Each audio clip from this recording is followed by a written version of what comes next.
December 17th, 1944, a date that would mark more than just another winter day in the Ardennes. Frost hardened. Ground cracked under the weight of Wehrmacht boots as German commanders moved through the pine-shadowed Belgian wilderness, inspecting their newest captives. Before them stood dozens of American prisoners, their exhaled breath forming ghostly clouds in the merciless cold of that morning. Scattered among the battlefield debris lay objects that would spark an unexpected reaction from the victorious officers. Small, cardboard containers bearing strange printed letters. K-rations, field provisions from an adversary they had long dismissed as lacking true military character. Supplies from a country whose people, they believed, had been cushioned by privilege, never having witnessed genuine starvation sweep across their homeland. Oberfuhrer Klaus Dietrich, 42 years of age and hardened by 3 brutal years of commanding men through progressively more dire circumstances, bent down to retrieve one of these discarded packages. Something rattled faintly within as he lifted it. His skeletal appearance, mirrored in the faces of his subordinates, told the story of endless months marked by vanishing provisions and ever-shrinking food allocations. The German Eiserner ration, their so-called iron reserve, had diminished to a pitiful daily allowance of 300 grams of preserved meat alongside a mere 125 grams of hardened bread. And yet, here before them, strewn across the forest earth like abandoned playthings, lay enemy provisions that appeared astonishingly, almost recklessly, plentiful. "Would you look at this?" Dietrich said quietly to Hauptwehrer Kruger, his trusted aide, raising the American container for inspection. The Americans have wrapped their food as though preparing presents, decorative packaging for soldiers who live in comfort. Those gathered around him responded with bitter laughter, the sound carrying through the towering evergreens. Since youth, they had been instructed that Americans possessed no genuine martial spirit, their armed forces merely a gathering of industrial laborers and agricultural workers pretending to understand warfare. These field rations appeared to validate every assumption they had. Carried unnecessarily complex packaging, designed for an unnecessarily coddled military force. What neither Dietrich nor any man present could have possibly comprehended was that they held in their frost-numbed hands the physical embodiment of a complete transformation in how modern armies could be sustained, a tangible representation of a nation that had thoroughly reinvented the entire concept of feeding its fighting forces. The K-ration transcended its function as mere sustenance. It stood as an unmistakable declaration of American industrial dominance, meticulously designed by physiologist Ansel Keys to deliver an exact daily caloric intake of 3,000 to any serviceman stationed anywhere across the globe. Within each compact box existed not simply nourishment, but the crystallized essence of American plenty: preserved meat products, manufactured cheese, bars of chocolate, tobacco products, crystallized coffee, and remarkably, even chewing gum. Standing in that frozen moment as German commanders scrutinized these foreign provisions with growing fascination, they unknowingly stared directly into the enormous gulf separating their supply infrastructure from that of their opponents. The Wehrmacht's entire logistical framework had been architected around the concept of rapid military campaigns, blitzkrieg operations designed to capture resources from newly conquered lands. American military logistics had been conceived for an entirely different species of conflict, one capable of maintaining millions of fighting men deployed across multiple continents for years on end, all sustained by the seemingly inexhaustible manufacturing capabilities of Detroit, Chicago, and numberless other industrial powerhouses located 6,000 miles distant from any active combat zone. The German military establishment had long taken exceptional pride in operational efficiency. in their celebrated ability to accomplish more with fewer resources. Their fighting men had been trained to forage, to improvise, to survive on whatever the surrounding terrain might yield. The Halbeisener ration framework operated on the fundamental assumption that field armies would naturally supplement their minimal official allowances with locally sourced materials, fresh bread from French boulangeries, livestock seized from Soviet collective farms, produced commandeered from Polish agricultural communities. This approach had functioned magnificently throughout the swift conquests of 1939 and 1940, but had begun showing catastrophic strain under the demands of worldwide warfare and ever-lengthening distribution networks. By December of 1944, the disparity between German and American provisioning systems had grown so extreme it defied rational comprehension.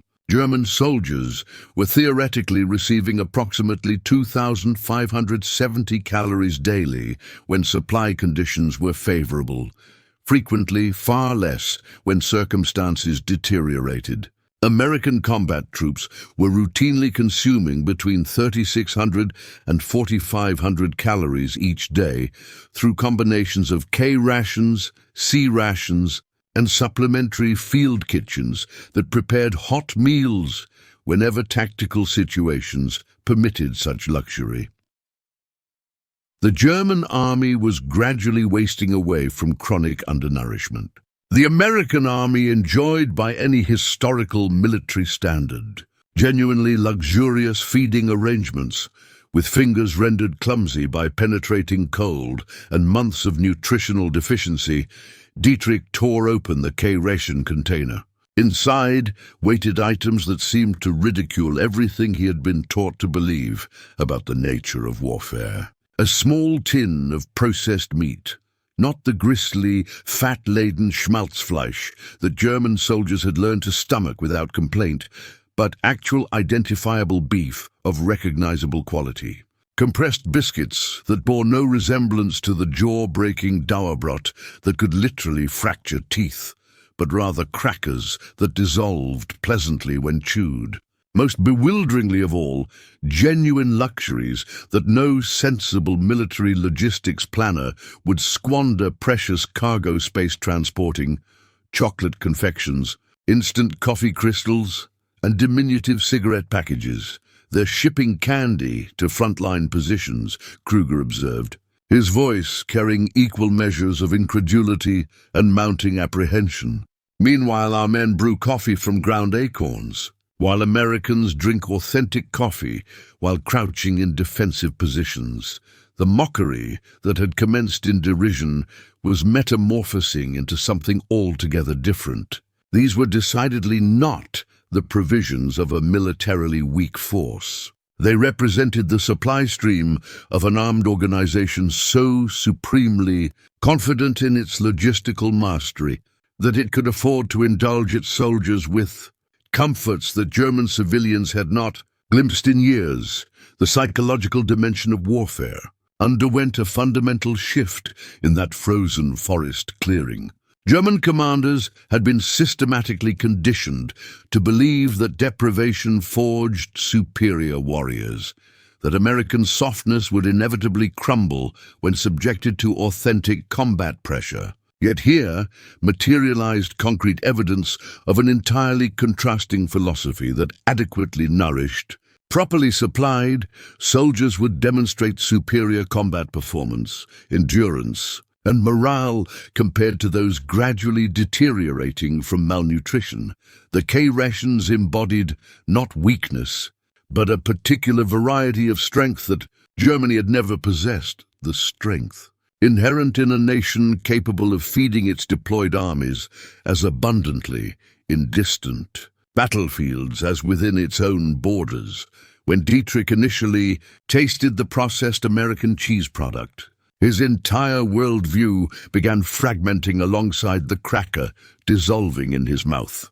The flavor proved rich, properly salted, satisfying in ways that German field rations had ceased being for many months. His aide, Kruger, bit cautiously into an American chocolate bar and closed his eyes momentarily, savoring sweetness that had transformed into distant memory. Surrounding them, additional German soldiers conducted their own hesitant sampling, their facial expressions transitioning from mockery through confusion toward a gradually dawning, terrible understanding. This was categorically not the sustenance of a weak military force. This represented nourishment capable of maintaining combat effectiveness indefinitely, that could power advances spanning entire continents, that could support precisely the kind of extended global warfare that Germany's increasingly desperate logistics could no longer sustain. Every single K-ration box represented something the Wehrmacht leadership had catastrophically miscalculated. America's industrial capacity wasn't merely large, it was functionally limitless by the standards governing 1940s warfare. The actual numbers, had they possessed access to them, would have proven even more psychologically devastating to German morale. By 1944, American manufacturing facilities were producing sufficient K-rations not merely to feed their own sprawling armed forces, but substantial portions of Allied armies deployed worldwide. The Quartermaster Corps had supervised production exceeding 105 million K-rations since 1941. Each individual unit representing a minor miracle of food preservation technology, packaging innovation, and industrial coordination on unprecedented scales. Simultaneously, German agricultural output had been declining steadily, with total food production having fallen nearly 30% below pre-war levels.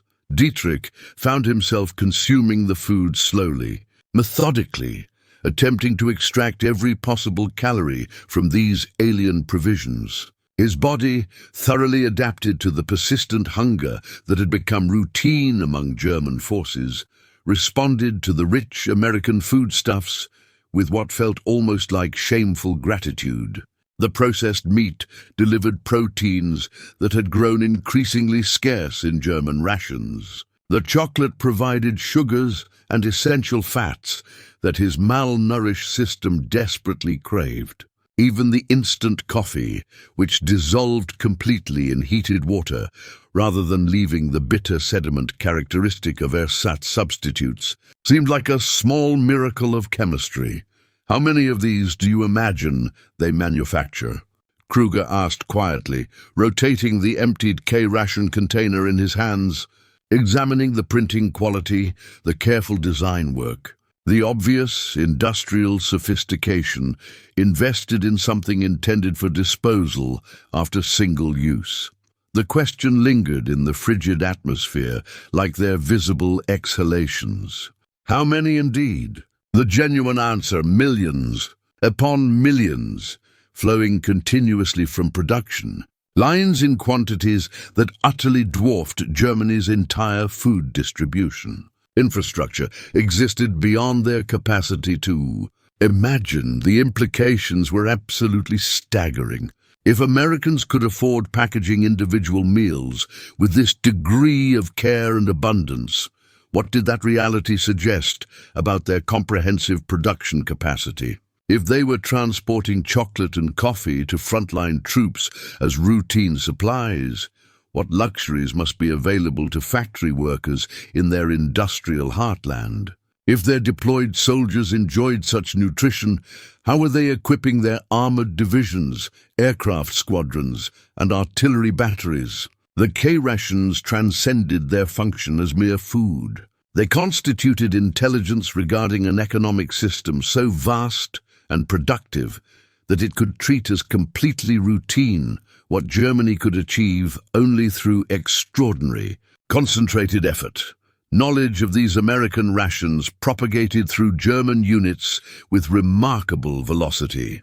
Soldiers who had been surviving on progressively more meager portions of bread, ersatz coffee, and whatever supplementary nutrition they could scavenge through foraging, found themselves confronting undeniable evidence of an enemy force that wasn't merely better equipped with weapons, but better fed than numerous German civilian populations. The psychological impact proved profound and immediate. Armies throughout recorded history had marched on their stomachs, as the saying went. What did it signify to face an army that marched on stomachs filled with genuine chocolate and real coffee? The contrast intensified as winter weather deepened its grip.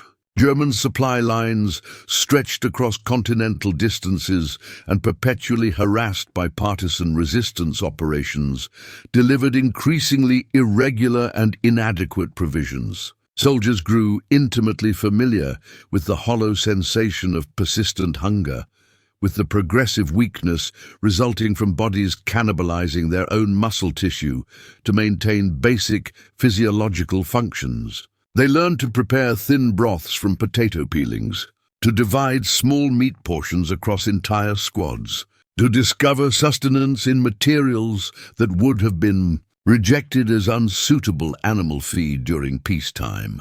American forces, meanwhile, continued receiving not merely adequate rations, but remarkable variety: K-rations for active combat situations, C-rations for longer-term field deployment, and whenever circumstances permitted, hot meals prepared by field kitchens capable of producing fresh bread, steaming soup, and even occasionally fresh meat products. The American military had successfully resolved the fundamental challenge that had plagued armies since ancient civilizations: how to maintain fighting strength throughout extended campaigns without exhausting local resources or establishing vulnerable supply chains. The solution resided partly in American industrial capacity, but equally in American agricultural abundance that seemed almost unnatural by European standards. The United States in 1944 was producing not simply sufficient food to sustain its own population and military establishments, but enough to export significant quantities overseas through the Lend-Lease program. American farmers, utilizing mechanized equipment and contemporary agricultural techniques, were achieving crop yields per acre that European agricultural communities could barely comprehend as possible. The identical industrial revolution, producing tanks and aircraft, was simultaneously revolutionizing food production and preservation sciences. German intelligence analysts, when they finally began examining captured American provisions systematically rather than casually, discovered details that should have absolutely terrified their leadership hierarchies. The production dates stamped on K-ration boxes revealed manufacturing schedules, suggesting truly massive industrial capacity dedicated to this single purpose. The ingredient listings demonstrated access to resources: authentic coffee beans, genuine cocoa chocolate, properly processed meats that German forces could not obtain even for special ceremonial occasions. Most significantly, the casual wastefulness with which American soldiers sometimes discarded partially consumed rations suggested a level of material abundance that remained almost incomprehensible to men who had been trained to preserve bread crusts for later consumption.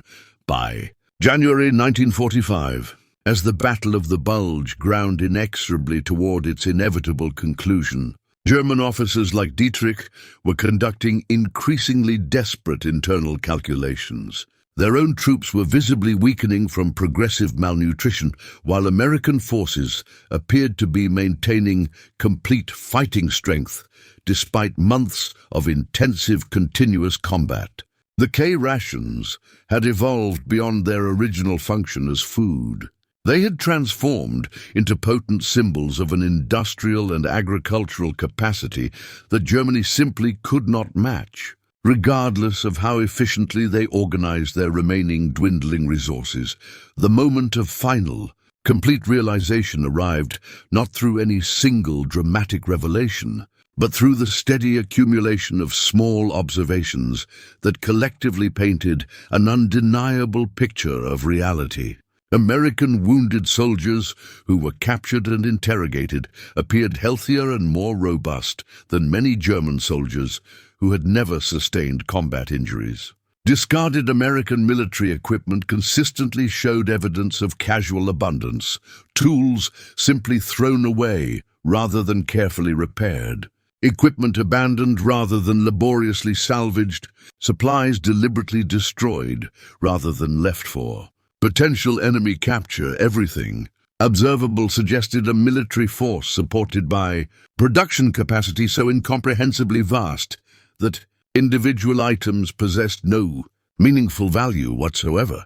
In his final formal report submitted to higher command and dated February 3rd, 1945, Dietrich composed words that would ultimately prove prophetic.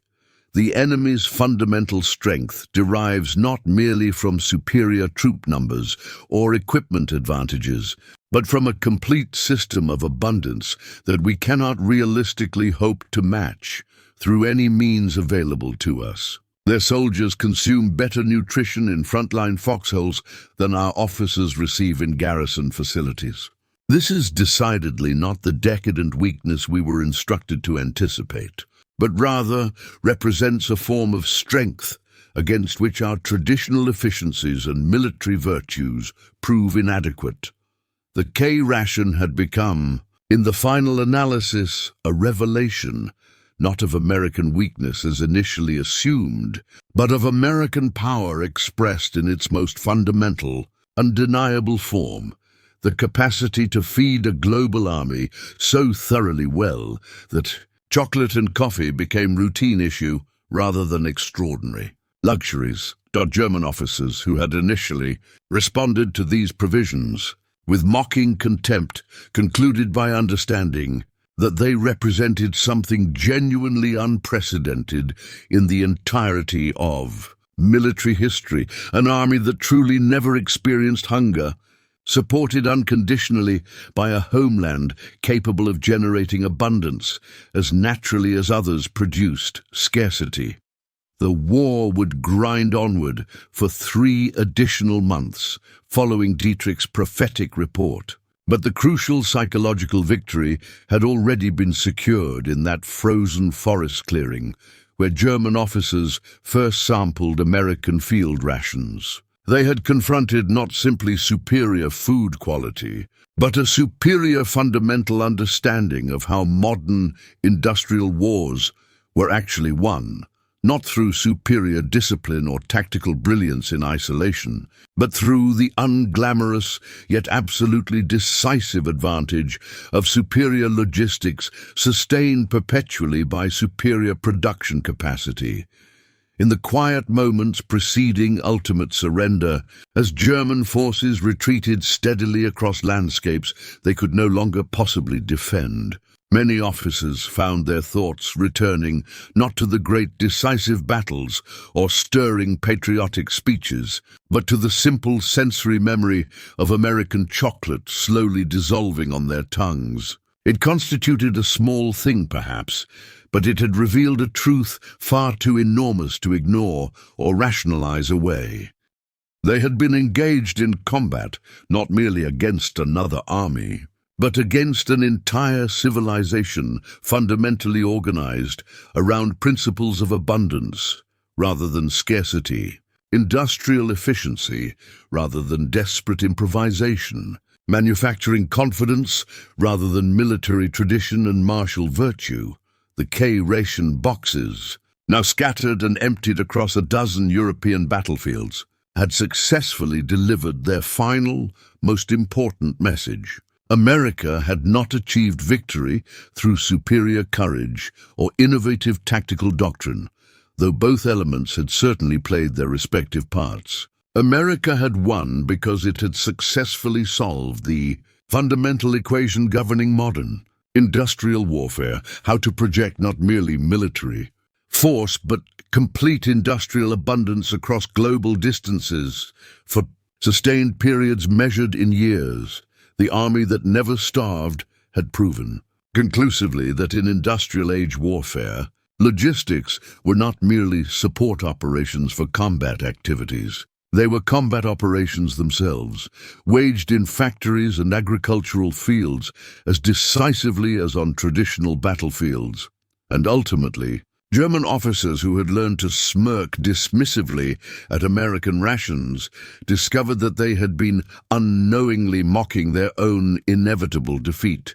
Packaged efficiently in small rectangular boxes and delivered with the casual, confident abundance of a nation that had fundamentally reimagined warfare itself.